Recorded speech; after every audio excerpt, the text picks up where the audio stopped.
Zelil'in sözlerine, Şahir'in sözlerine, Doğud bilen, Neyaz bilen, Yağ bilen ağladım enleyen Türkmen halk aydım bilen devam ediyaz kahramanım. Dinle, deyin canım.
Şirkü dünya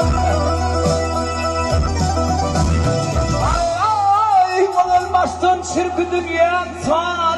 anladım elim Urlavadan kaydı bildim ne bilen anladım elim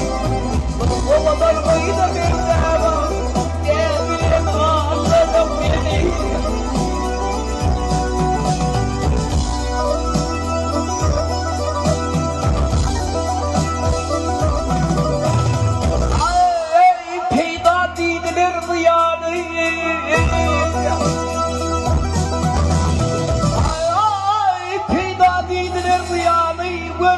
Altın kiyayını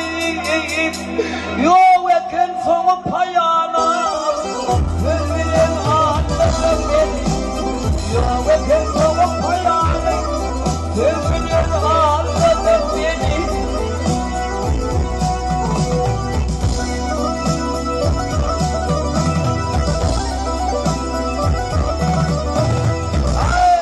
Ay dünya bunu kayda bendi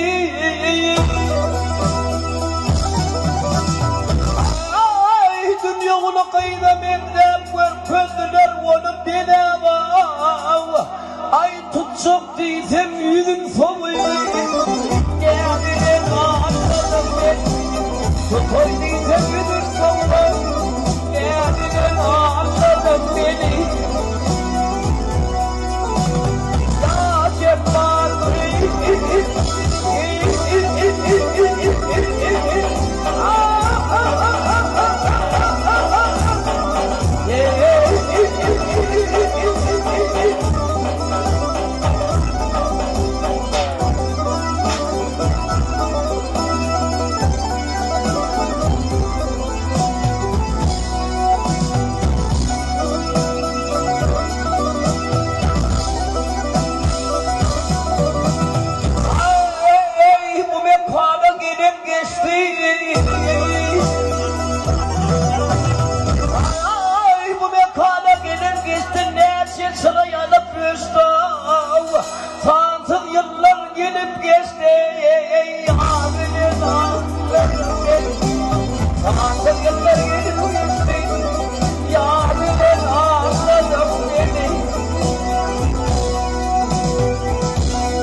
Ya dettirip vur önüne